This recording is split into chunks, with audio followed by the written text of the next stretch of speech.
Hey guys, in this week's Casually Criterion episode, we are going to review One Night in Miami. But before we do that, we are going to be talking about the Oscar nominations for 2022 and the beginning of Raised by Wolves Season 2. So, join us!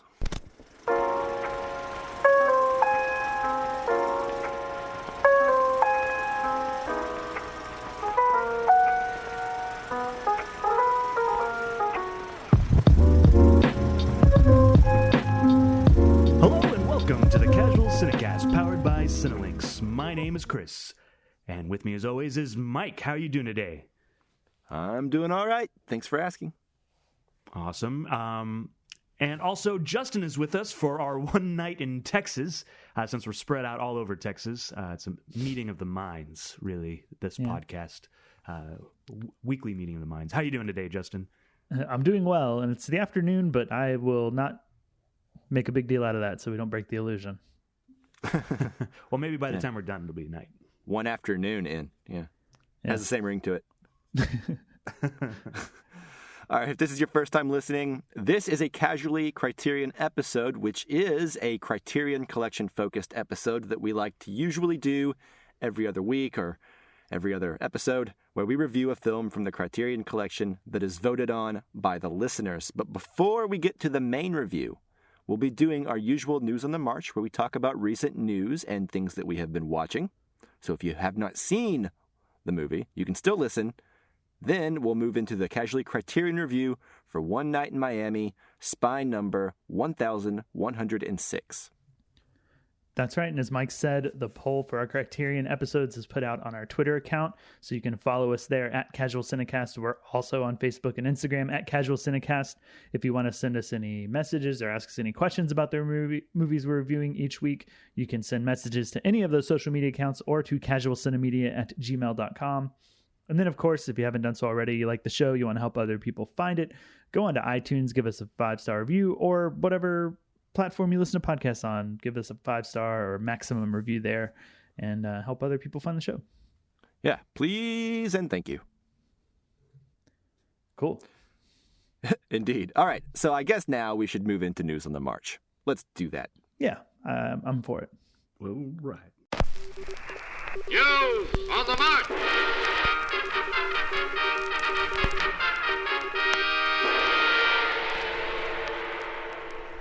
All right, guys. Oscar nominations just came out this morning.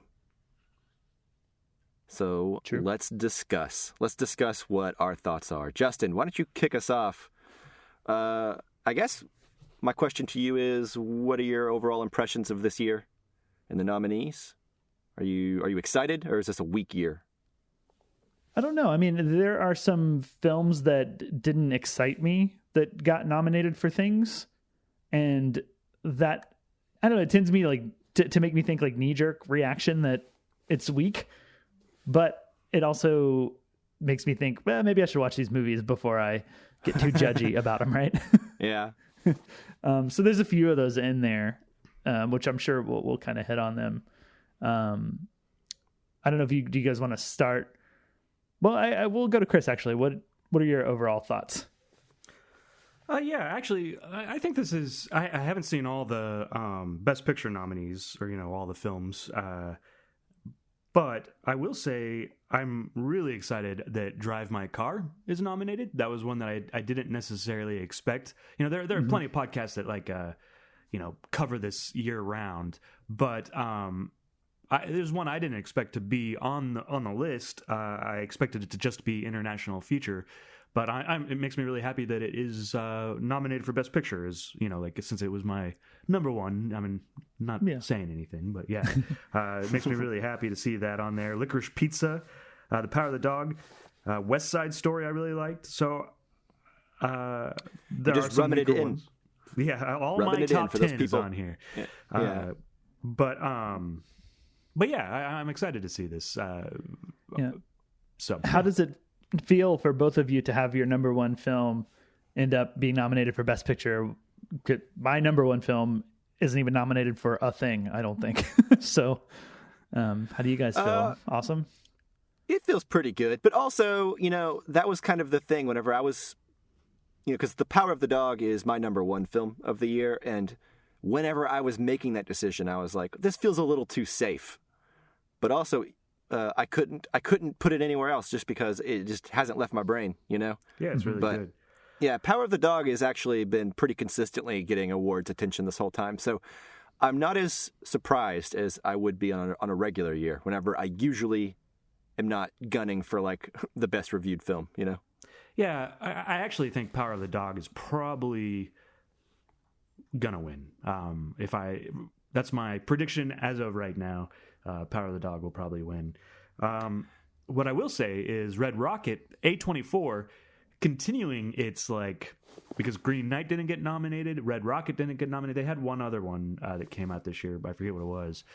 But A24 doesn't get nominated for Oscars. I don't think they campaign, which is okay with me. Well, they sold their soul, and they actually make financially successful indie art house films. Yeah, and then they don't spend a lot of money, campaigning. They spend the money on the movies. Or at least I would that's rather how it them feels to keep me. putting them out there with no awards attention if don't fix what ain't broke. But no, I agree. A24 is consistently putting out really great content, and it seems like they don't get recognized enough. Exactly, yeah. So... Yeah. So I guess for me, there's a lot of the best pictures that I haven't seen yet, like films that I felt like the reception to was kind of underwhelming, so they didn't make it up on my list, So this kind of gives me a list of films that I need to knock out within the next month and a half or so before the Oscars. Yeah, I need to see West Side Story and Belfast. Those are my big ones. And then if there's time, I'll see Coda and King Richard, but I guess I have to watch Don't Look Up. Yes, you do.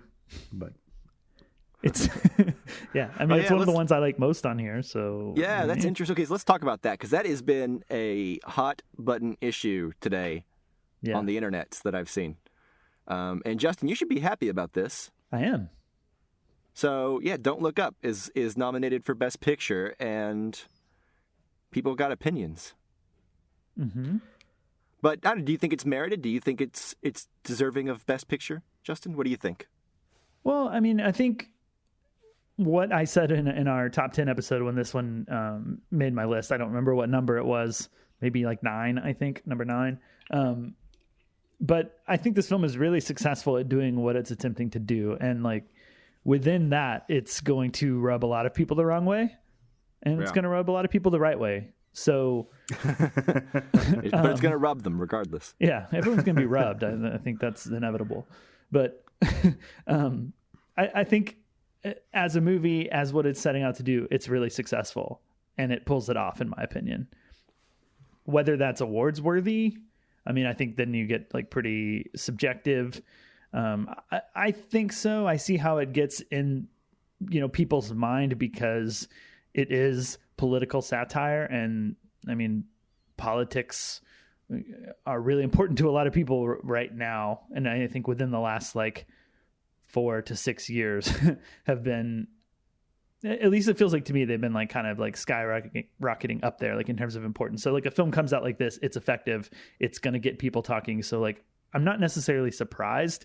I'm actually kind of happy that a film like this can be in the contention for Best Picture, something that's a bit more comedic, a bit more satirical, a bit more silly, and it's not, this spot isn't eaten up by something similar to King Richard, right? I'd rather have, or Coda, canned awards. Yeah, or Green Fodder. Book, right? I'd rather have 5 Don't Look Ups in here than another Green Book or something. So yeah, I'm kind of happy that this is able to make it. Yeah, that's kind of my opinion as well. Is Don't Look Up my favorite film of the year? No. Do I hate it? No, absolutely not. It's the smartest satire all year, comedy wise, that I saw, that could be nominated. I can't think of a better comedy movie that I would want in Best Picture instead. Right. Here's the thing about Don't Look Up for me is I have no strong opinions one way or the other. Yeah. So to me, it blows my mind that so many people are so negative about it. Yeah. Whenever it's even at its worst, it's clearly better than Green Book. Sure. I mean, but that's a low bar. Yeah, I think people were mad about those though. So Yeah, I guess people are always mad about some Best Picture, also, but though, they haven't made it. I mean, I haven't seen it, so this is an outside perspective. So take it for what it's worth. But it feels, although Green Book was misguided, like like a issue like movie, right? So like this is why, because it's dealing with an issue. Green Book was like, oh, we've solved racism, type of thing, right? And then this one feels like it's also that hot button issue that gets nominated in the same way. I have to watch it, so I can't really speak too much. You can tell me whether I'm wrong or right about that. So Yeah. That's and I may be wrong about Coda, by the way. Coda may not be Oscar baity garbage, but that's what it looked like from the trailer. Yeah, same for me and King Richard. I'm singling it out, and I haven't seen it. So, I've seen the trailer a few times, and I feel like I get it. But yeah. Other than that, though, I think it's a strong list. Nightmare Alley, we're going to actually be reviewing on the show next week, so I won't offer too many opinions. But I'm glad to see it on here. It's an adult noir, right? Like a traditional like film noir, right? Yeah. And you don't see many of those being made these days. And it bombed terribly, so you probably won't again. But this is why we should all enjoy that Nightmare Alley exists for this brief moment in time. Yeah, maybe it'll get a re-release. It had that black and white re-release. I actually saw it in black and white. Oh, that would be awesome. Nice. I bet this movie looks gorgeous in black and white because this is a beautiful looking movie. It did look really good. I don't know how I feel in general about making it black and white if it wasn't intended to be. It's kind of the opposite of colorization, but it's weird. Well, it's like who made that choice? I like a good high contrast black and white. Sure. I don't know. It's kind of pointless, but I watched the black and chrome version of Mad Max Fury Road, and it was cool. I feel a little bit different about that one because I feel like he had intended for that, or well, he directly oversaw it. You know what I mean? Yeah, like there was a black and white version that he supervised, and it's almost black and white to begin with. I have watched chunks of Nightmare Alley, like rewatched them in color, and it is sumptuous. And it's a very beautiful movie. Yeah. So calm down, Chris. Ooh, I love it. Feel the steam over here. Yeah. It's the Cooper. It's the Bradley Cooper of it all. Yeah. Right. Bradley Cooper's been nominated 8 times for Oscars. Not this year, but it seems like a lot. I was surprised when I heard that. It's almost like he's a pretty good actor. Yeah. Well, not just for acting, for other things too. Like I think producing, directing. Yeah. Star is Born will do that. Yeah, I guess so. Yeah. Pump up your numbers. Star is Born will do that to you. Yeah. I guess speaking of like directing, do we want to move on from like Best Picture? Talk about anything else? You guys got any predictions for Best Director? It's hard to say because I haven't seen Belfast yet. I saw Belfast. It was okay. I haven't seen West Side either. I kind of feel like this is hands down going to be Jane Campion. I think so too. Yeah. The Paul Thomas Anderson and Steven Spielberg would be like, Steven Spielberg's already got it, but Paul Thomas Anderson's like, be like, let's just give it to them. They deserve it to be like a career win type of thing. I mean, same thing maybe with Jane Campion, but I would like to see her win because I really thought that movie. It feels really like Campion's year to me. I think it's going to happen. It's very much my prediction. And it's to come out with a movie this it's just this universally loved this late in her career. It's like it just feels right, Yeah, for sure. I still need to see The Eyes of Tammy Faye and The Lost Daughter and Parallel Mothers and Being the Ricardos. I started Being the Ricardos but didn't like it. I'll have to go back. For Best Actress you're talking about here? Yeah, sorry, I moved on already. My bad. You guys want to keep talking about directors? No. I mean, I've heard a lot of talk about Penelope Cruz, Parallel Mothers. I haven't seen it yet. That's the one I'm really looking forward to. Almodovar. Yeah. And Penelope Cruz, Match Made in Heaven. Exactly. Here's my hot take. Kristen Stewart is not good in Spencer. Uh-oh. That is a hot take if you're not an awards giving organization, because I think she's not getting many awards, and this is kind of a surprise that she made it in here for me, because I've seen nothing but people surprise for me complain about her not getting nominated. I don't know. Like, I wasn't a big fan of Spencer, to be honest with you guys. Like, I understand the appeal of it. Have either of you seen it? No, it's on the list. No. And I just, the end of year list, and I didn't get to it. So here's what I'll say is, like, I've defended Kristen Stewart in the past, and I think she's a pretty good actor. I think she's a terrible Princess Diana. She doesn't emulate Princess Diana at all. She doesn't exude the warmth or the kindness of Princess Diana, the mannerisms. I don't know. I feel like she kind of overreacts to things and touches her face a lot and moves her face around. It's kind of a Kristen Stewart staple. Yeah. And it's not really a Princess Diana staple. So it's like, I think she's a good actress, but I honestly think that all this praise that she's getting for Spencer is just completely unwarranted.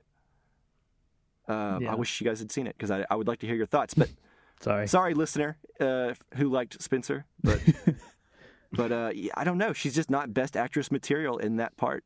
Yeah, I'll have to watch it, and then I'll be the final decider on this. Yeah, you could tell me if I'm right or wrong and decide, objectively speaking, if it's a good performance or not. Yeah, and so best actor. Anybody? Get Javier Bardem out of there for this. He was the worst part of the 10 minutes I watched of this movie. I mean, first of all, I grew up as an I Love Lucy kid. Did you guys ever watch I Love Lucy when you were young? Yeah, of course. Yeah. I've seen so much of it. Yeah. I've seen the series through multiple times. I love it. I watched it with my mom as a child. Nicole Kidman's a fine actress, not a very good Lucille Ball. And Javier Bardem isn't even close to Desi Arnaz. Not even, like, what is he doing? Like, why was he cast? I don't know. Yeah. I don't know. That's my hottest take. It's Will Smith. They no just surprise. keep getting hotter. I know. Yeah, I think Benedict Cumberbatch maybe, but I need to see some of these. It feels others. like his year. I haven't seen King Richard, but like Will Smith and Denzel just feel like you guys have had it. Come on. Yeah, you've had your time. Did Will Smith win? I don't think he's won. Oh, really? The only time he's he quit being in won, movies like this where he's trying too hard. Yeah, the only one that he would have won would have been for the Muhammad Ali movie. I think he was nominated. Pursuit of Happiness. Oh yeah, was that? I don't think he won though. All right, you guys vamp for a second. No, he has not won an Oscar. He's been nominated for Ali and Pursuit of Happiness. Okay, yeah. It doesn't feel like his year, but that's coming from someone who has not seen King Richard. Andrew Garfield doesn't belong on this list, I don't think. I like Andrew Garfield. I do too. I just don't. I don't know about Tick Tick Boom. But, have you seen it? Parts of it. So yeah. It's not that I didn't like it. It was I turned it on as the last thing I was doing at night and fell asleep. So yeah, I feel like the overly negative one on this cast right now, but I saw it and didn't like it. Yeah, but also I've never really been a musical theater kid kind of person, right? Like not familiar with Rent. Right. Sure. Yeah. I find theater kids to be kind of grating. And this movie gives strong theater kid vibes. I did a lot of theater, Mike. I don't know if you know this. I know. I know. Maybe that's what it was. I was just like, God, Chris is such an annoying guy. That's it. No, I don't know, but I think Andrew Garfield's great in it. I think Lin-Manuel Miranda does some really cool stuff as director here. But I don't know. I mean, it is Andrew Garfield for editing too. That one I could see more, right? Yeah. But I think Andrew Garfield's time will come, but not here. Sure. He's great. I like him a lot. Yeah, and likable guy. More stuff. Yeah. I did want to the best international film. I saw The Hand of God. I was happy to see that for you, Justin. Yeah. And it gives me more motivation to check it out. Good. My word is worthless. The word of the Academy, though, that'll get you. Yeah. Well, it's the two combined. Anyways. Okay. But and The Worst Person in the World is one that I've been waiting to see forever. And I know. I'm almost tired of it already before I even see it because I've been seeing the poster for like half a year now. Well, it's part of the Oslo trilogy is what it's called. And there's two other films. And I think I might try to watch those before I see Worst Person in the World. Because it comes out, it actually came out this last weekend, but in 3 theaters or something like that, 4 theaters. So it'll have a wider release here soon. I'd like to check out his other movies too. Yeah. And I guess Flea, the international feature, that's also for Best Animated as well. Yeah, it's and Best Documentary. There? So it's like an animated documentary international. Okay. Well, cool, I guess. Yeah. All right. Anything else you want to touch on? Any like nominations that didn't happen that you feel are like travesties? I would have liked Dev Patel to be in the. Sure, the Green Knight. Green Knight is a whole I'd like movie. to see more. Yeah, Green Knight for like best cinematography, maybe, or like something at least.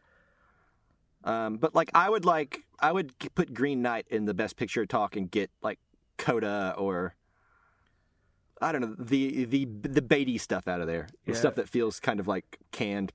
I can't Oscar. speak to Coda necessarily, but like Belfast, like Green Knight was a lot better than Belfast. But you kind of have to figure too, like when you're guessing on these things, like it's about the Academy and like what kind of movies do they like in general, and they like these like semi-autobiographical films. That this Belfast is about Kenneth Branagh as a child and stuff like that. Having not yet seen Belfast, all I can think of is Happy Cold War.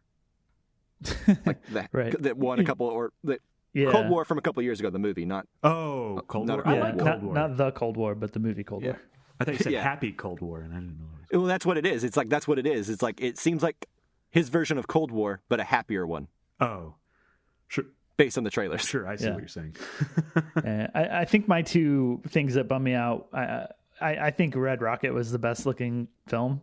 Like I love the cinematography in that, and so like I'm a little bummed that that's not on there. Although I get it, there's some good stuff in here that is probably flashier, right? Like Tragedy of Macbeth, that sort of thing. And then I kind of was holding out hope that maybe in the song category or the best original script category that Annette might squeeze in there. Yeah, but that was a lot of hoping. That was a long shot. Yeah, that was a far shot. Yeah, a long shot. Yeah. Yeah, but other than that, I don't know. I've definitely seen worse years. Yeah, totally. Absolutely. Yeah. I'm glad they went to 10 nominations too. I think that's more fun. Oh, of course. Yeah, I agree. Yeah. Gives me more that I have to watch, but it's not that bad of a thing. You're ultimately richer for that at the end of the day anyway. Mm-hmm. Okay. Mentally richer. Yeah, true. Okay. Mentally King Richard. There you go. Moving on. Yep. Okay. We're not gonna beat that. No. Raised by Wolves, season 2. Yeah. So I've only seen the first episode of season 2 so far, which I believe, Chris, you're in the same boat as me, right? Correct. I just watched it before we started this podcast. Okay. So. Yeah. And Justin, you've seen both episodes that have been released so far, so you're like an expert. Yeah. I know way more than you guys, and you're going to be embarrassed by how much I know. Yeah. So, okay. Before we get into what we thought about the beginning of season 2, where are we with this show in general and our impressions of season 1? Because we talked about it, but it was like over a year ago. So, I'll kick it off and just say that I think it's cool. It's like thinking man's science fiction. It's vague, and all the biblical type storytelling of it all, I think, is really fascinating. It feels like what Ridley Scott was trying to do in Prometheus and Alien Covenant without being shackled down by needing to make an alien movie that makes $500 million to be successful. Right. So I really enjoy the tone and the vibe, because I really liked Prometheus when it came out, despite some of the things that are kind of weak about that movie. I liked what he was doing and like the vision behind it all. So I really liked season 1. It got a little bonkers near the end. Yeah. And that could pay off and be something truly special, or it could just go like off the rails and be a disaster. And I'm still not sure yet, having watched the entire first season and the first episode of season 2. So that's where I'm at. What about you, Chris? Yeah, I remember really enjoying the first season.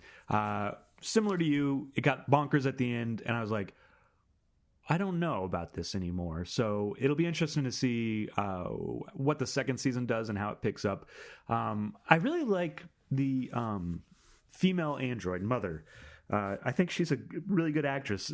Amanda Collins, I believe, is her name. Yeah, she's got this look like she smiles, but it's not quite right. And also there's like her eyes, it's like she can snap at any second, but she's really trying hard. I don't know. I think she's really good in that role. Yeah, there's a tension when she talks where you're just like, oh, I can't peg her down yet. It's like, is she evil? I don't know. Yeah, what is she going to do?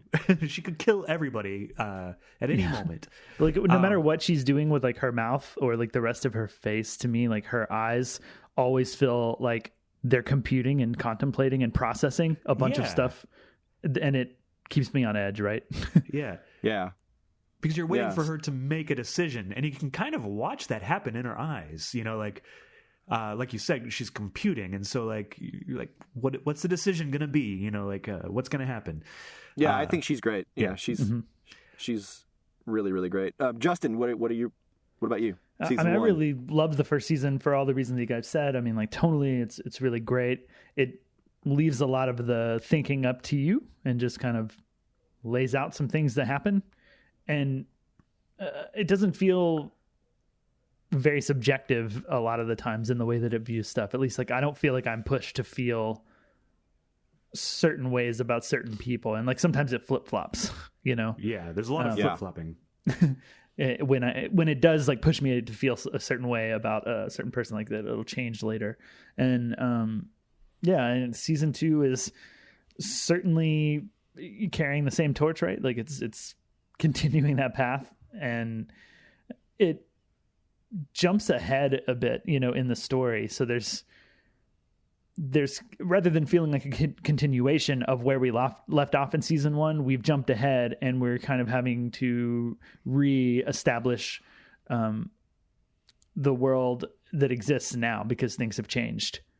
The kids grew up. They've moved. Well, yeah, the kids have grown a little bit, but like this takes place on the same planet, but it's a different location. Yeah. We're talking about maybe like weeks or months later, right? Not from the end of season 1, not years and decades or 100 years later. But just enough where you have to figure out what's going on and what the rules of like the people around and like how they feel and how they act and like kind of reconnect. And you guys have only seen episode 1, but so far in episode 2, they've started to pepper back in things from season 1 a little bit more, right? And like once they took that first episode to establish where we are now. Does it make sense? Yeah. And I'm enjoying it so far, but it's definitely like it's a lot of thinking, it's a lot of paying attention, and a lot of processing afterwards. Yeah. So there's a video that I watched that really dives deep into season 1, and it's like a 30-minute recap of the entire season. And it's a guy who used to do a lot of Game of Thrones content. His name's Alt Shift X on YouTube. Mm-hmm. But if anyone watched season 1 or just kind of wants like a refresher before going into season 2, I really recommend watching that because there's so much content it's so dense, and you learn a lot about the planet, or what we assume the planet is that they're on, throughout like cave paintings and stuff near the end of season 1 that I had kind of forgotten about. Mm-hmm. So it's all pretty fascinating. But in season 2, they already kind of teased a little bit just by like recapping the madness at the end of season 1 and acknowledging it in the show. Kind of makes me feel better about it, right? Like there's a conversation, and I'll be vague, but throughout season 1, there's a voice that tells multiple characters what to do, and each of them interpret that voice differently. And you kind of know what the voice is at the end of season 1, but the characters don't. Yeah. And so, or at least we think we might know what the voice is. Just based on what it made the characters do. And to see the characters start talking about that presence in the beginning of season 2 was really interesting to me, and really made it feel like, oh man, we're moving forward, you know, like I'm excited to see where it goes. Yeah. I think what I would say is that I partially wish that I had watched season 1 all over again, or, you know, maybe that recap video that you're talking about just because, as we've said, it's really dense. There's a lot going on. It's complex. It doesn't really give you a lot of straightforward answers of things that are easy to miss stuff remember. For that reason. Well, it's easy to miss stuff altogether, and like if you don't think about it and double down on it later, and you don't have that conversation to like be like, what does that mean? Yeah, then exactly. Then you can easily just forget that it ever happened. Yeah. So like, the answers are like easier to remember sometimes than like all of the little details and questions that are going to add up to it, right? So, the show is a little short on answers. So yeah, I kind of wish I would have refreshed. Not that it's really horrible. Like I'm not necessarily confused, but just people's by people I mean characters. Characters' arcs are like pretty complex, and they go through a lot in the first season. And I wish I could remember more of that, so that starting with season 2, I was a bit more in tune with like remembering immediately where those characters were at and what all they'd been through. Yeah. The flip-flopping has is quite a journey. Sorry. No, that's it. Go on. The flip-flopping, I had to like remember like who and why and like what are the sides here and who had switched sides, and I'll probably have to watch the recap. I think that'll help out quite a bit. It's kind of like it's not as bad, but like remember that TV show Dark, that time traveling? I remember you telling me about it. I never watched it, but you talked about it. It's really good. I watched the first 2 seasons all in like kind of a contained amount of time, and then I had to wait like a year for the 3rd season, and I need to find a recap video for that because I was so lost. I forgot everything that had happened. Yeah. I would say that's the biggest downside to Raised by Wolves season 2 so far for me, is just the idea that I had to wait over a year for a follow-up to such a dense season of television. Yeah, that's like maybe the barrier to entry, but that's the thing that I kind of enjoy about it too, is just something to occupy my brain more than like, okay, I've watched this and it's done, and I've gleaned what I needed to from it, I think, on one viewing. Like I definitely don't think that the show works that way. Sure. And I like that. Exactly. Oh, I will say something cool. It's not really a spoiler, but like something that I found really cool in the first episode of season 2 is there's a bit where a character crashes into like the ocean or like a lake. Yeah. Only to find out like the water is completely acid. Which I don't think is something I remembered from the first season. No, it's definitely in the tropical zone, 100%. It seems like. And then there's like huge holes in like the ocean where there's like whirlpools that are just constantly like water's just like falling. It's just a really cool planet vibe they've got going on in this show. It's like it feels alien. Yeah, learning about the acid water was kind of wild, and what they've done with it so far. Some things you've seen and some things you've not. It's a treacherous and scary. It sounds horrifying. Like, what if a freaking storm comes and like it starts blowing waves everywhere? Yeah, I do want to put my notch on for like how great they make the planet look. In the first season they did a really good job of it, and now that it's a little bit more lush, that I think they have to use a little bit more CG for like weird trees and stuff. But I'm enjoying it. Yeah, I like that aspect of it. Yeah. The world building. Yeah, I think sometimes you can see the seams a bit on the CGI, but like, that's not really what the show's about, so I don't care most of the time. Sure. But like, if you can let it go, I think there's other content. Like this show is kind of what I wanted Foundation to be, Yeah. And I think I came off of this show, and then like Foundation was announced, and I liked the first Foundation book so much. I was like, more of this, please, and more sci-fi, and it doesn't do it. So I think the show feels a bit one of a kind right now. Yeah, well, it feels like Thinking Man's sci-fi, and then you're like, all right, Apple's going to come out with this new science fiction show of like based on like these like famous books by Isaac Asimov, and then it's like, all right, that's going to be more Thinking Man sci-fi, and it is, but it's like Thinking Man sci-fi that's boring. Yeah, and it wasn't even really Thinking Man. Like I really wanted to like that show, and I think I was like the last one to hang on to liking that show. And there were aspects of that that were really good. The Lee Pace stuff I really enjoyed, and I will probably tune into season 2 to see where that goes, and hopefully the rest of it can get good as well. But yeah, there's certainly not it's more like we're going to tell you everything that's going on kind of stuff. There's some mysteries, but it's not as dense as Raised by Wolves. I don't think. Decent amount of exposition at certain points where they were like, "This is what happened, and this is what was going on," and I was like, "Oh, okay, all right, Yeah, fine." If you insist on telling me what's happening. I just like androids. Like there's an android in both of these shows, and I'm fascinated with like when androids have beliefs or like what happens. It's just I like that stuff. Yeah, I mean it's a tale as old as time for thinking man's sci-fi, and for Ridley Scott. Yeah, and I mean on that note, unless you guys have anything else, I mean there's an android in One Night in Miami, so maybe we should. That's a really good segue. I think the whole point of the movie. Yeah. They all go into a room. Yeah, One Night in Miami. ... They had to fight an android. Yeah. All right. Done with news in the March. Let's move into our feature discussion for One Night in Miami. Spine number 1106. Don't you think it's about time to party? Tonight is a chance for us to reflect. You mean no one else is coming? Well, this is off to a hopping start. You all are a bright and shining future. You need to understand what is at stake here. Everything's not so black and white like you make it out to be. But we are fighting for our lives. You know I know what's going on out there, right?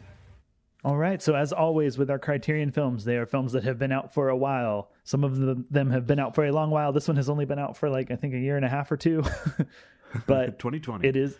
Yeah, it's been out for a while. It is a Criterion film, so we will not be doing a spoiler-free section like we do for our newer films, our new releases. So we may jump straight in talking about spoilers for One Night in Miami. So if you've not seen the film, pause the podcast, go watch it. I believe it's on Amazon Prime. I don't know if it's anywhere else. And then come back and finish listening to this episode. That's right. So, One Night in Miami was directed by Regina King. It stars Kingsley Ben-Adir, Eli Gorey, Aldous Hodge, and Leslie Odom Jr. The IMDb synopsis says, a fictional account of one incredible night where icons Muhammad Ali, Malcolm X, Sam Cooke, and Jim Brown gathered, discussing their roles in the civil rights movement and cultural upheaval of the 60s. Mm-hmm. That is exactly what this movie is about. True. Spot on. That is a good synopsis. Yeah. And I was actually kind of happy that it said like a fictional account, because I ended up reading the synopsis before. Because I think that would have like colored my opinion of the movie a little differently, right? As I was watching it, or at least would have like been in the back of my mind. I was like, is this true? I think it's like a Steve Jobs type situation where it's like none of the days depicted in that movie are true, but they tried to depict the people as accurately as possible. Right. In that untrue day. Right. Exactly. And they all met. There's like a museum. Yeah. I saw a video with Jim Brown going to the hotel, the Hampton Hotel that they all met in. Mm-hmm. And there's even like the picture that Malcolm X takes behind the bar of them sitting at the bar. Like that was recreated from a real photo. Mm-hmm. Yeah, I think there's probably a few of those in here. But yeah, it's like the situation I think is true, but what happens within is what's fictionalized. Right. Which it's an imagination of what could have happened behind doors. Yeah. Right. Yeah. But I think, Mike, this was your poll choice. You won the poll, right? 'Twas, and I did. Okay, do you want to kick us off then? Your thoughts? I do. Okay. Yeah, so One Night in Miami, this was a film that I've been hearing about since it came out. I missed it then, so I'm glad it won the poll as it gives me the push that I needed to finally see this. And it did not disappoint. I'll start with the obvious. The 4 lead actors in this movie are all great. Mm-hmm. In my opinion, like there isn't a single less than exceptional performance between the 4 of them. Yeah. Like it's like they all moved me at one point or another, Kingsley Ben-Adir and Leslie Odom Jr. are the MVPs for me as Malcolm X and Sam Cooke, respectively. Mm-hmm. Regina King, I think, kills it here. She keeps the focus very simple, and doesn't stray too far from it. It's very well directed, very clean and simple. And the script by Kemp Powers is just so smart. Like this fictional night where like these four icons meet and discuss this like really heavy stuff could seem very inorganic, right? It could feel very like what if, like a Marvel's what if show kind of thing. Right? Yeah. But it doesn't. It feels so grounded, and I never doubt. Like even though it's not a true story, I never doubted that anything that happened. You know what I mean? Like it feels right. It feels good, and then to watch these men who are making it in white society in different ways, and they're all famous and they're all making it. To see their different approaches and their different worldviews and their different outlooks towards approaching being successful in during the civil rights movement, it's all just really fascinating to me. Like once they get into that hotel room, I was glued to the screen. Like every conversation I thought was interesting. Every actor I thought was exceptional. So yeah, I really enjoyed it. What about you, Chris? Yeah, this is my second time to watch it. I got to see it a second time, and it holds up. With a movie like this, it's about the ideas, Those are really what have to be on the forefront, the philosophies and the ideas that these characters are giving, and I think Regina King does a really good job by being simple, like you said, by letting the ideas be front and center. And then, they're shown off by these great performances, and they're conveyed in such a great way by these great performances. I think it's really great. It's fascinating. I thought it was really amazing. Like you kind of touched on it too, how these four black men deal with the weight of responsibility that they feel and the different philosophies about how to deal with it. And it's, like any good play or movie like this, there's times where I'm on all the different sides, like I'm like, oh yeah, he's right. And then, 5 minutes later, I'm like, well, wait a second, maybe not, and I love that it does that, and it shows each perspective and gives you the reasons behind each perspective, and I really liked it. When we can go into further detail, but Justin, what did you think? Well, this is my first time seeing it. I did not catch it when it originally came out either. And yeah, I'm so glad that this one and that we watched it because I'm a big fan of this movie. Longtime listeners and YouTube especially, because you have to hear me talk about every movie, know that I am like a huge fan of films of just people talking, and especially and then also like fans of things that take place over one night. And while this doesn't exactly take place over one night, the main chunk of it does, right? And sure. So this film is just like right up my alley, and with things like the Before trilogy, My Dinner with Andre, which we've talked about all those on the show, Richard Linklater's Suburbia, these things that are kind of like filmed plays, right? But plays that are that sort of like group of people in one setting, like 12 Angry Men, right? Like, and sure. I think this concept is super interesting. I don't know that I have much more to add to like the conversation and about like what this film is about and the ideas and how well that works than you guys have said. But I'll say that I don't know how long the play has been around because this was a play first, right? Also written by Kemp Powers, 2013. Okay. Yeah. Well, I think that it's going to be a long, long, long time before these conversations and ideas and struggles become irrelevant. Sure. And, that's equally sad and probably true, right? But like, that's what works so great about this film is that these conversations feel natural. As you said, Mike, they feel appropriate for them to be having in the 1960s in the middle of the civil rights movement, but are equally applicable today and hold up today and are still things that are being discussed today, you know, particularly things about the responsibility of successful, wealthy or famous people who have credibility and power to do something, and like what should they do? You know, that sort of thing is still being talked about, I think, like every day now. Right. And so I think that's where the power in these movies like this, you know, it's a similar thing we talked about with My Dinner with Andre, is just how these things apply and shift and hold up. And while this is a new movie, right? So it's not quite the same as like a film from the 70s still holding up, but this conversation and these ideas, which I think are true to these characters, are real life people, right? I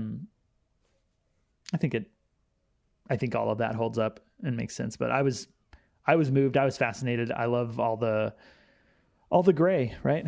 That's what it is. Sure. It's just a ton of a bunch of people on opposite sides, but still in the gray area. And there's not necessarily a right and a wrong, and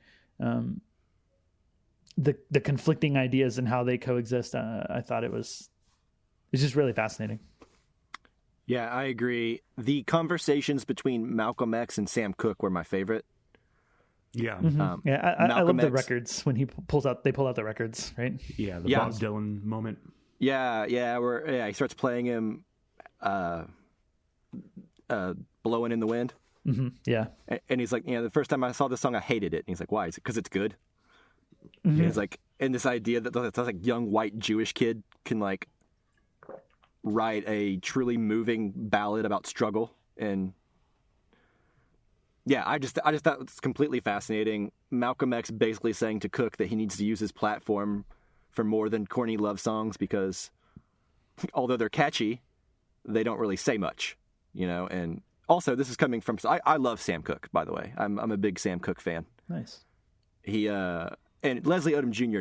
God, he can sing. Like, yeah, he can sing just like it's like it sounded like I thought I was listening to Sam Cooke at some point, right? Because it just sounds so good. And then Cooke's response back about how he gives a platform and money to black artists, and how a song comes out and it only goes so high on the charts and R&B charts, but it can actually make a fortune if it's covered by the Rolling Stones or whatever. Yeah, that was interesting. Yeah, and this was like, you know, what was his line? I don't want a piece of the pie, I want the recipe. Right. Yeah. That to me, that was like that whole conversation about Malcolm X, like trying to, I don't want to say belittle Sam Cooke, but like try to push Sam Cooke towards being a more like a deeper artist, I guess. You know, that was being more like whole... Malcolm X. Yeah, basically. Yeah. And I think that's an interesting thing about the way Malcolm X is portrayed in this movie, right? Is like you see where he's coming from, but also he seems like he would be a hard person to be friends with. Yeah, well, and I think what moved me a lot was to that point was that they make a comment, I think at one point, of saying, you know, you're starting to act in here like you do in front of the cameras. Yeah. Right. And so that's another thing of like, when you speak out and step up and become like an activist or whatever, you know, like mm-hmm. how much does that change who you are? Right. Like, and how do you do that and still do other things? Like, it almost feels like with Malcolm X, it's like this is what you need to be thinking about and doing all of the time. Right. And there's not room for anything else right now. And that's the question. Is there? And like, can you be yourself, or do you need to lose yourself in that? Is that necessary? I don't know. I thought that was fascinating too, right? Yeah, because they basically say like, yeah, you're starting to act in here how you do out there. And he's like, that's ridiculous. I've always been this person. And they're like, yeah, but you used to be a whole lot more too. Yeah. That was, that just, man, the performances in this movie are just next level. I really do not understand how Kingsley Ben-Adir is not a huge star right now. Yeah. I mean, I don't know what else he's done. I mean, I don't either, but But like, I want to see the guy more now. He's so good in this movie. I looked up all of them. Aldous Hodge is the only one. The guy that played Jim Brown, he was in The Invisible Man. That I recognize from movies. Some of these guys have been doing more TV shows, like Leslie Odom Jr. is in a new TV show, Needle in a Time Stack. He was also in Many Saints of Newark. Yeah. He was really good in that too. I wanted more from him, in fact, in Many Saints of Newark. His character was underdeveloped. Sure. But yeah, I like, just to go back, it was like the argument of like changing the system from the inside or changing it from the outside, and I love that argument, and and they kind of, like how they change each other through that process of having that argument, like Sam Cooke at the end has written some songs, that are about that. And he had been writing, he just didn't necessarily want to put it out there. And I really enjoyed those moments. I like because the way Malcolm X comes across in the film, he very much is like a guy who is, well, let's be honest, he's right. Like he has a lot of good points, but he's so rigid, right? Sure. And this idea that like if you're not doing it my way, you're doing it the wrong way. And then Sam Cooke coming back and being like, "Man, I'm a businessman. I'm making money. I'm putting money in the pockets of black artists." Yeah. And I'm doing things, and just because I'm not doing them your way, I'm knocking down doors for the next generation. And he was right? Like now you look at the popular music charts, there's no R&B chart. There's like, you know what I mean? Like it's just one chart, and it's pretty multicultural at this point, and it wasn't always like that, this idea that he had to be someone to shatter, ceilings or glass ceilings and knock down doors. And he had to take things slower than he probably would have liked at times, Sure. Mm-hmm. Yeah. And I think the implication that I got was that if Sam Cooke were to do his label and do his music and put the message in there that Malcolm X wants him to, it would be less successful. So the argument of, do you do the message and be less successful, or do you make popular music and help financially? And I think it's Jim Brown, I think, that says something to the effect of like the equity needs to start economically. Yeah. Freedom. Freedom. In order for us to be equal, we have to be economically free, right. Or something along those lines. Yeah. Right. Oh, and yeah, totally. And his little arc was fascinating too. This idea of like them giving him a hard time for going to be in movies where he basically won't be the main character, and he'll be a badass, but he won't be like the badass. He's gonna get killed off. Like, right. Which they were wrong about. Yeah. Yeah, because I would argue that he's the badass in Mars Attacks. Yeah. That's true. I mean, granted, it's like 30 years later, but yeah, he does live. He does live, and he I think takes down some Martians by punching them. Yeah, he's easily the coolest character in that movie. Yeah. Yeah. Okay. Anyways. So. Yeah. But yeah, no, I really enjoyed it, and I also think that Regina King is underrated for this because, like, there's not a whole lot going on. It's not super flashy, but she keeps like a tight focus, and the camera moves well. Like, there's the pacing, like everything. Like, it looks good. It's a good looking movie. Yeah. It's. Go ahead, Chris. When you make these films, and it's kind of like what I was saying. It's like, what do you want to stand out? And in this, you're filming a play. The words, the ideas is what really has to pop, and she does a great job of that. Mm-hmm. And I think she does a good job of also like moving the action from like the room to the roof, and like kind of getting out. Like if it was a play, it would all just be in that one room, right? Like kind of fleshing out the world a little bit, which I think Kemp Powers like adapted the screenplay, but just kind of fleshing it out, making it feel like a movie and not just like a play. Like 12 Angry Men is just in that room. You kind of feel like it's a play, but they do anyways. But that's another conversation that we had a long time ago. But yeah, I think she does a great job of making those ideas pop and the performances pop. So props for that, you know? Yeah, I think similar to what we talked about with Drive My Car is I think what she does is set up angles where the actor can just act and she can let that shine, right? And by that shining, the words also shine. So it is pretty simply shot, but I mean, I think like production design and everything else on here is on point. The cinematography, it looks great. Well, not to mention she's the director, right? She had final say over who got cast, and and gets performances out of them. I'm sure that Yeah, like once you get these performers, it feels like I'm sure a lot of the work was done. Yeah, it's Paul Thomas Anderson who said that if I do my job in casting, most of my work is done. Yeah, you just have to show up and hang out. Yeah. And so, obviously they did that. And I found a lot of the stuff between Ali and Malcolm X really interesting. This sort of... Yeah, they had a weird dynamic going on for a bit. Yeah, pulling him into the Nation of Islam, converting him to a Muslim. He's on his way out. Yeah. Like, I felt probably the most, I think, for like Ali, like sympathy in that moment where he's like kind of discovers that and he gets pretty upset. I was also scared for Malcolm X because that was Muhammad Ali. Yeah. Like whenever he starts like trying to like choke him in the bed or whatever, and I was like, oh my God, how scary. But yeah, no, it's interesting because you're like, yeah, everything you're saying could be genuine, but this all just screams of like a drowning man clinging to the only person that could maybe save him, Yeah. But the way it all wraps up at the end is like, there's a genuine affection between the two.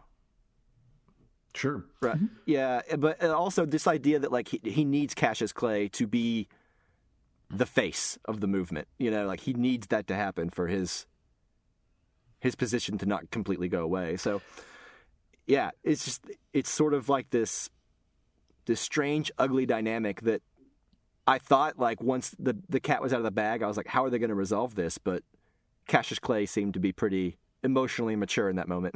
He was a nice guy. Yeah. And I think it's really interesting that in real life, this is a turning point for all four of these guys, Well, two of them are going to die shortly after this. Yes, sure. Yeah, About a year That's later. a big change. But like Jim Brown, retires very soon after this from football and, pursues acting full time.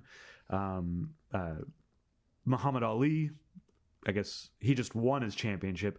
He actually eventually, I think one of his more crowning moments was a moment where he went to this wedding and he leaned forward and said that the baby was very cute that was in front of him at the wedding. And that baby just happened to be me. And I think that really is his biggest moment. That's a true story. My mom always tells me that story. I met Muhammad Ali as a baby. He said I was cute. So, well, he probably did. He probably like, who's that ugly baby in front of me? And your mom's just trying to spare your feelings. Yeah. The joke is that this is after he took all the punches, and that's why I said I was a cute baby. Oh, I see. Chris. All right, sorry to derail. That's okay. The other thing that I found interesting, and it's one of the reasons it's good to step out of your comfort zone because like peek behind the curtain. Two of us are white. I am half white, half Mexican. So stepping into a film like this is going to make me think about things from a black perspective that I haven't really thought about before, or maybe hadn't thought about in a while.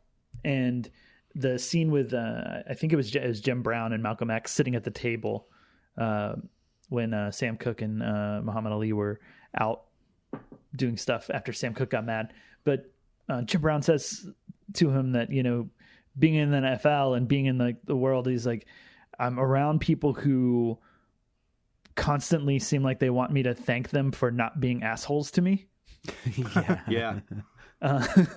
which is something I just haven't like really thought about. So like just thinking about the perspective, and there's a book I read called How to Be Anti-Racist, right? And I guess just this idea that, there's so many people in this world that even today that think that like, well, just being not racist is good enough. Like that means I'm not. And that means there is no racism if I'm not racist, or if most people aren't outwardly like hateful. And to me, that was one of the more powerful like lines of dialogue in the movie as well. And really shifted my perspective just a little bit more, Yeah. Those moments are great, experiencing something through somebody else's eyes is why I watch movies, and why it's so important that we have diversity in Hollywood, so we can get more than just the white male story, Yeah, well, it's like, what did Roger Ebert say? And it's like empathy a quote. machines. Yeah. Basically, like films are like empathy machines. It's like we don't have a better tool for creating empathy and becoming a more well-rounded person than trying to watch a story well told through someone else's eyes. Yeah, and whether it's whether it's Tokyo Story, it's a Japanese movie, and it's just like you realize that everybody's got the same emotions, like whether you're 50 years apart or 100 years apart, or we watched Pather Panchali, I don't know. Anyways, I like that you said that, Justin. It really moved me. Yeah. And you could take this movie probably as, a message to all artists. And while the movie does exist a little bit less black and white, I think there's something to be said for the responsibility of people in power to say something. Sure. And that's a bit of like my overall takeaway is to think more about what your responsibility is. Even if you land somewhere different, you don't maybe land on the same level of as Malcolm X, but there is something, and that like all of the different things you can do like are valid on some level, but it's just important to do something and to not be wasting.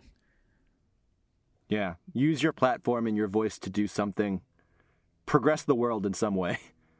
Mm-hmm. Sure. Don't just get yours and then call it a day. Yeah. And that last scene of Sam Cooke singing that song, man, that got me. Wow, I love that song too. Yeah, I had never heard the song before. Yeah? You should dive into Sam Cooke, man. Sam Cooke could sing. Yeah, no, I mean, I've gathered from this. But, and the the Malcolm X story was really great too. About the concert where he starts doing like the Chain Gang song. Oh yeah. Loses the power. Like, yeah, I like that a lot. That's a moment too that I don't think we get a lot from Malcolm X. I don't necessarily. I haven't seen the Denzel Washington film, and I need to. But Spike Lee, right? Yeah. Yeah. But he's smiling and clapping. Like that's not exactly how I think of Malcolm X. So it was kind of like a different side, or a different way to think of him. Yeah, it was very humanizing in that moment. Yeah. You get why he would be friends with these people, and they would want to be friends with him. Yeah, sure. I think that's a lot of what this movie did for me. Like my view of Malcolm X and my understanding of him too was humanize how difficult things must be for him. Even with the more obvious things like his family and the scenes for them. Like a dangerous path. So yeah, obviously. Yeah, and I think that's probably maybe a huge chunk of why his character resonated with me is just, like you said, Justin, we are 2.5 white people here. Yeah. Yeah, who basically, like, and even then, I'm sure, none of us have ever really been talked to about Malcolm X. At least I haven't, right? No. Right. Like, everything I know about him, I had to kind of seek out on my own. So this is kind of the most time I've ever spent with him. Or the ideas, that he exudes, and I found his character probably to be my favorite. He's the most complicated one because he's the most interesting and well-spoken. I don't know. It's just it was fascinating to hear him riff on his philosophies against these other three. Yeah, I did like, so Sam Cooke and Malcolm X have the big fight, and then they kind of split up, and they do this kind of throughout. But like then you get Jim Brown with Malcolm X, and they're kind of like, well, this is how he feels, and they're kind of like showing a new leaf, like kind of. And Muhammad Ali does the same thing with Sam Cooke, when they go off and they're kind of talking about stuff. And those second conversations, not just the main argument, but the second conversations, like Justin was saying, are really interesting as well. So yeah, you get like the four of them, kind of talking, and it's almost like that. There's times where they're performing for each other in a way, right? Or at least like keeping a certain mood, a certain I don't know what the opposite of vulnerability is, like impenetrable strength or something, like emotionally. And then when you get to a scene that breaks down to like the two of them, one of them opens up more. Yeah, I see what you're saying. Yeah, and become a little bit more vulnerable. So every time that happens, like I got really kind of excited, right? Of like, okay, let's see what comes out now that it's just two of them. Yeah. So yeah. Did you guys watch Judas and the Black Messiah? Did we review that? No. No. No. I want to. It's real good. That's what I hear. Check it out. That's what I hear. Cool. I don't think I have anything else on this movie. Do you guys? No. I'm good. I think we've done it. Okay. So we'll move on to our Criterion poll. Chris, you want to tell us about the poll, what it is, what the theme is, since it was kind of your idea? Yeah. Was it? Our poll is directors that we haven't reviewed before. So we each picked a director that we haven't done before. So let's see, like Fassbender. I'll just put mine out there. We haven't done a Rainer Werner Fassbender film, so I picked Ollie Fear Eats the Soul, and Justin and Mike could have picked any director that we just haven't, and it hasn't shown up on the show from the Criterion Collection. So Justin, what did you pick? Well, was that do you want to talk about your pick at all, or? It's Ollie Fear Eats the Soul. I remember when we first started this podcast, we did a segment that I think it was just you and me at the time, but at the very beginning, so it was 2019, and I was like, my New Year's resolution is to watch some more Michael Werner Fassbender films. I didn't do Michael Werner Fassbender. What did I say? What? You said Michael Werner Fassbender. You're mixing two people up there. Yeah, two different Fassbenders, sir. Oh, yeah, Rainer. Yeah. Anyways, that would be interesting. But anyway, so I haven't watched any Fassbender films yet, and even though I made it a resolution 4 years ago, so I just want to get it in there and done. Great. And also it ties in with this movie because Muhammad Ali and then Ali Fear It's His Soul. Yeah. It all works well. That's beautiful. Really beautiful work. Yeah. Yeah, but it's a film I haven't seen either. I haven't seen any Fassbender films, so this will be a first for me too. I've seen the Bitter Tears of Petra von Kant, and I've seen The Marriage of Maria Braun. Yeah. I think that's it. Two more than me. Yep. I'm an expert. Cool. Justin, what did you pick? Yeah, so correct me if I'm wrong, but I do not think we have done a Louis Buñuel movie. Nope. And his movies, I think, are probably pretty worth talking about. They tend to be surreal, very artsy. And I picked one of the more surreal, artsy movies that I think has a lot to talk about in a film I've been wanting to revisit since I watched it for the first time. I've always been just fascinated by this movie thematically, and I've tried to recreate it in scripts that I've written, or something equally as absurd, but and to no success at all. I've never really come up with a good idea, but the film is The Exterminating Angel, which is of course about a group of high society friends. They all go to a house for a dinner party or something like that, and then they enter a room, and then for the rest of the movie they can never leave this room. And it's spoiler alert, never really explained why they can't leave the room, but they just can't and don't. And it's a fascinating little movie, and I would love to dissect it and like talk about it with you guys. Yeah, and I need to see it for the first time, so that works out. There you go. Cool. So, Mike, your choice? All right, so I am choosing a film from director Charlie Chaplin. And I think it's the only Chaplin film on the Criterion Collection that I have yet to see. Ooh. And it is Limelight. Oh, wow. Same. Yeah, I haven't seen that one either. Yeah. And so it's probably the only one. Yeah. So I really can't go wrong, no matter what movie wins, to be honest with you. Me neither. I haven't seen any of these. I haven't seen any of these, but my prediction is that the Chaplin film will win. Yeah. Maybe. Don't put Chaplin in there. And just put Limelight. Yeah. Yeah. Okay. Yeah. Deal. We'll do that. Whoever makes the poll, I don't know who it is at this point, but nope. Don't put Chaplin in there, and we'll see what happens. All right. So is this us done? Yeah. I think that is it. So thank you, listener, for listening. And thank you, as always, to Jake Wagner-Russell for doing our intro and outro music. If you want to hear more of his music, you can do so at soundcloud.com/bobscotch. All right. Stay tuned to this channel. Our next episode will be Nightmare Alley. Thanks. Thanks so much for listening, guys, and we will see you next time. Bye.